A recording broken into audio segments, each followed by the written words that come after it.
Me28F, working as HR director, tech startup company. Always preached men should express emotions more openly like women. Toxic masculinity preventing them from healthy emotional expression apparently obvious. If men just cried more, they'd be less violent, right? Company implementing new emotional wellness seminars, mandatory for all employees. Pushing men to open up, share feelings, be vulnerable together. First incident happens with James, our senior developer, quiet guy. Wife leaving him taking kids. He's obviously struggling badly daily. Pull him aside, say it's okay to show emotions here. Safe space to be vulnerable. We support you, James, completely. He breaks down sobbing in my office, letting everything out, holds his head in hands, shoulders shaking. Can't stop crying. I comfort him. Say crying is healthy. Let it out. Tell him, take rest of day. Off mental health priority. Next day I'm in meeting with executive team discussing layoffs. CEO mentions James seemed unstable yesterday, crying in office publicly. I defend him saying he's going through difficult divorce currently. CFO says we can't have emotional instability on development team. Might affect product launches, need reliable people, not emotional ones. I argue that's unfair. He just needs support right now. They mark James as first layoff, citing performance concerns suddenly appeared.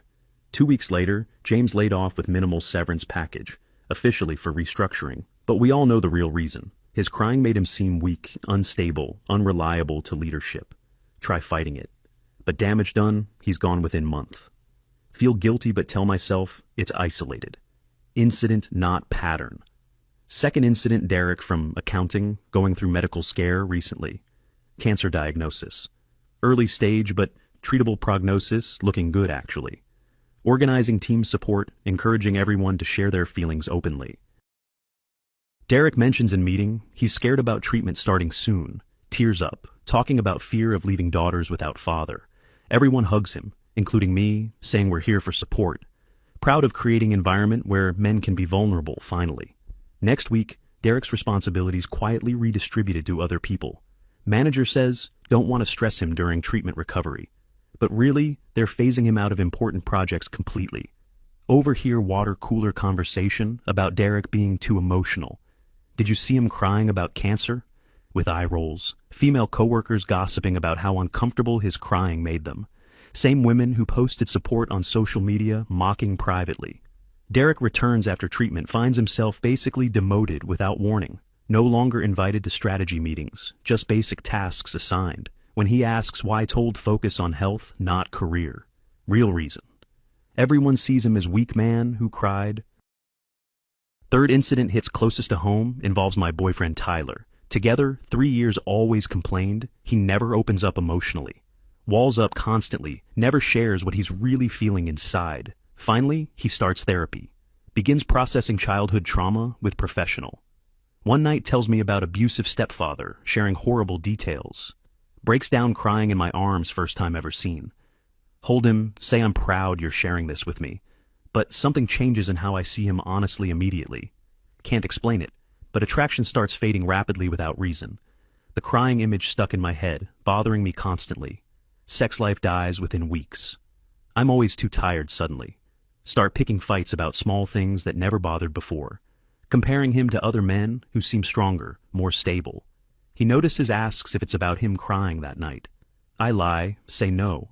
But we both know truth hurts. 3 months later, I break up citing different life goals. Real reason, I lost respect. When he showed weakness crying, his vulnerability dried up. My attraction completely couldn't fake anymore. Started researching male suicide rates, trying to understand patterns better. Men 4 times more likely to complete suicide than women. But women attempt more often? What's the difference really then? Men use lethal methods because they mean it, no takebacks. When men decide to die, they ensure success, no help. Because they know showing weakness means losing everything important always. Jobs, relationships, respect, children all gone for showing human emotion. Interviewed 50 men anonymously about showing emotions. Getting honest answers. Every single one had stories about being punished for vulnerability. Lost promotions, lost relationships, lost friendships, lost respect immediately after. Women saying they want sensitive men, but leaving when shown. Bosses saying mental health matters, then firing emotional men quickly. Friends distancing themselves after seeing another man cry, once publicly. Society claims we want men to open up, be vulnerable, but punishes them severely every time they actually do it. We've created an impossible trap for men with no winning. Be emotional, get destroyed. Be stoic, get called toxic. Man shows anger, he's dangerous. Needs anger management classes immediately. Man shows sadness, he's weak, not leadership material, obviously flawed. Man shows fear, he's coward, not worthy of respect anymore. Man shows joy, he's immature, not taking life seriously enough. Only acceptable male emotion is none just steady robotic productivity. Started noticing it everywhere once I knew what to look for. Male teacher tears up during school shooting, discussion gets complaints. Parents don't want emotional man teaching their precious children anymore. Male nurse cries. After patient dies, gets transferred to administration. Too sensitive for floor work, needs desk job away from patients. Meanwhile, female nurse is crying daily. Nobody questions their competence ever. Male CEO admits depression in interview. Stock price drops immediately. Investors lose confidence in emotional leader, need steady hand instead. Female CEOs discussing mental health get praised for bravery always. The double standard's so obvious it hurts to acknowledge fully. Remember my brother crying at dad's funeral when I was younger. Mom pulled him aside, said men don't cry. Be strong. He was 12 years old, learning emotions, equal weakness already. Stuffed it down, never saw him cry again, even during divorce. Now, understand why men die of heart attacks, stress diseases. Keeping everything inside, literally killing them, slowly but surely required. Society demands they be rocks, mountains immovable objects, not humans. But rocks don't feel, mountains don't bleed. Objects don't love. We're asking men to be inhuman, then wondering why problems, why they're violent, why they're distant, why they're killing themselves. Because we've made feeling anything too expensive to risk showing. Started male support group trying to create actual safe space. First meeting. 8 men show up skeptical but desperate enough. Set ground rules. What's shared here stays here, no judgment. Within hour, every man crying about something, holding back years. Dead bedrooms, custody battles, job loss. Sick parents dying inside. By meeting 3, only 2 guys still coming, rest disappeared. Asked why others stopped attending, got honest, painful answer immediately.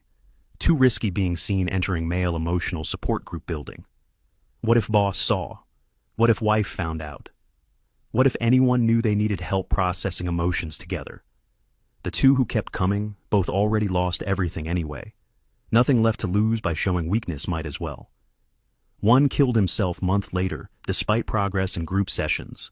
Left note saying, couldn't take the loneliness anymore, too heavy.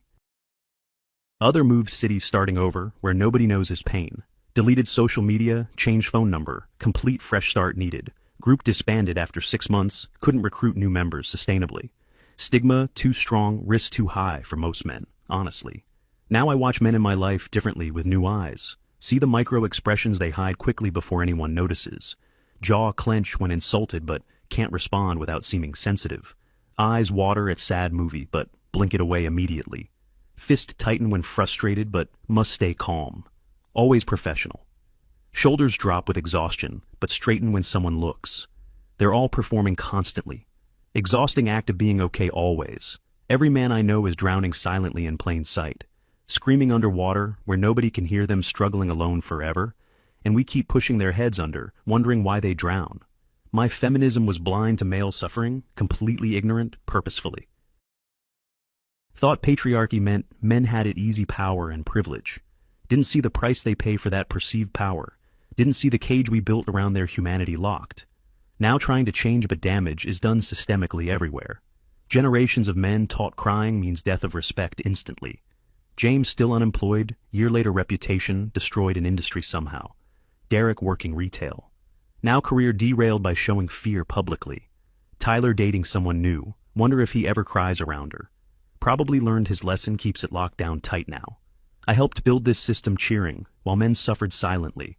Thought I was progressive, wanting male vulnerability and emotional expression, but only performed that desire, never actually accepting it truly.